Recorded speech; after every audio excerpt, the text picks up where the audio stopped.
Introducing Jose Riveiro, the new Orlando Pirates coach. And then Kaizer Motaung Jr. laughed. That did not age well because a few months after that, Jose Riveiro had won the MTN 8 for Orlando Pirates. A few months later, he won them the Nedbank Cup. The next season started, he had qualified for the CAF Champions League, Kaizer Chiefs hadn't, and then again, he defended the MTN 8 against Sundowns. Few months after that, he then won the Nedbank Cup against Sundowns, qualified for the CAF Champions League. That is enough banter on Kaizer Chiefs. But after all of this, what then happened is, during the second season of Jose Riveiro at Orlando Pirates, certain fans started saying, we want the league or this plumber must go. We are not convinced by our football. A lot of things were thrown out. Besides the fact that this is the same coach who came in, players like Relebohile Mofokeng are given freedom. They are not given a lot of instructions that are confusing them. Right now, Relebohile Mofokeng is probably the most liked player in South Africa. Yet, people of Orlando Pirates were saying, this plumber must go. Is that justified? And is it justified to hear that some Orlando Pirates fans are actually saying, if he doesn't win the league next season, he should go? Now, I got a question which was asking me this exact question. Do you think that Jose Riveiro should go if he doesn't win the league? And I will say that would be very, very much unrealistic and unreasonable. Because let's just put things into context, yeah?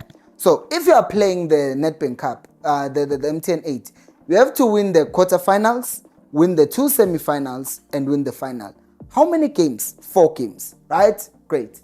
If you are playing the Nedbank Cup, you have to win the last 32, win last 16, 8, 4, and then the final, 5. Am I saying it's easy? Of course it's not easy. But what I'm trying to point out is that tournament football and league are 2 different things, because you need to be consistent for a very long time for you to win a league. You have players who went to Pirates that we thought they were going to excel. Player like Kemit Erasmus did score against Sundowns in that MTN 8 game and everyone was just going mad. But what did not happen is he did not continue with that consistency in form throughout the whole season, because if that had been the case, then Pirates were easily going to win the league. Everyone starts the beginning of the season, everyone is on fire, but then people get injured. But tournament football happens in a very small window, and then a team can dominate during the time and they can win the league. Now, saying just because you've won a cup, now you can win a league, I think it's a bit unreasonable. Because the same TS Galaxy, yes, they did finish in a good place in the league, got to the final of the Carling Knockout Cup, but that does not mean now they should be second in the league, does it? No, it doesn't. So I do feel like with Pirates fans right now, closing that gap, because right now the gap between Pirates and Sundowns was 23 points. That is why when Kaizer Chiefs fans start talking and saying, Nabi must win the league, I'm like, yeah, sure. Move the team from 10th to winning the league. It's a bit far-fetched. Even for a person who's second place, like Orlando Pirates, who does not have as much of a squad depth. On top of that, it's not just about squad depth when you are playing against Sundowns. It's also the fact that depth is squad. The Pirates have a squad depth, right? Please hear what I'm saying. You can have 30 players as Pirates, Sundowns can have 30 players. But I'm telling you now, the 30 players about with Sundowns, all of them can just swap and you won't even see a difference, because all of them are there. Pirates have quality players, ne? Like very good players. Like you can think of them swapping each other out, but not all of them. Because if you take out Mabasa, is there a goal threat as threatening as Mabasa himself? No, not really. If you take off Relebohile Mofokeng on the left, who really comes on and plays like him, cuts in and does the thing that he does?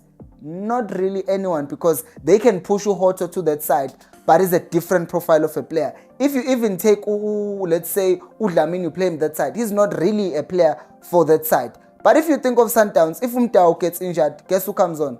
Umren. If a left back gets injured, like Umotiba, who comes on? Divine Lunga. So they have this quality everywhere in every position. Tebo Homkwana gets injured, there's Opas, there's Umkulise. Alende can get injured, there's still Master Chef on the bench. So the depth of Mamelodi Sundowns is just mad. And I'm not saying, oh, Sundowns has an unfair advantage. I am saying they have a good squad. They have a coach who has managed to do things with them. And I will say this in front of everyone. I think Rulani Mkwena knows what he's doing, obviously. I just think that experience, sometimes you can see Guti is making some mistakes that he shouldn't be making, but he makes them anyways. Like how he lost against Pirates. He overthought everything, and then Jose kept things simple, and then he won the game. Having said that though, I still do think that in Sundowns, there is also this thing of, we know how to win, we've been winning, so we're going to continue winning. Same thing how Madrid, everyone, when Real Madrid was playing against Dortmund, everyone knew that Madrid were going to win. Dortmund dominated the game, but everyone was just sitting there thinking, we know Madrid is going to score at some point. So it's that whole thing with Sundowns as well, that at this point, they're in a situation where they're like, we know we're going to win. Look at how Man City won the league. It was like it's curtains for Man City at this point.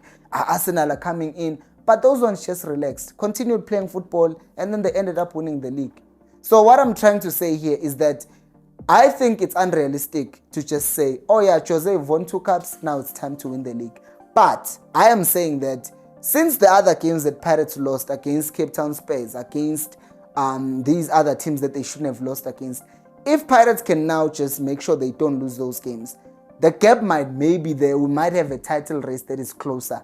But winning the league, I have my doubts. And this is not to say Pirates are not good enough, but it's to say Sundowns' gap between them and everyone else is just too big. But do you agree with what I just said? Or do you think that Pirates, or anyone else for that matter, has a chance of winning the league ahead of Sundowns? Well, let me know down on the comment section below. Thank you so much for watching. And keep watching football. It's live.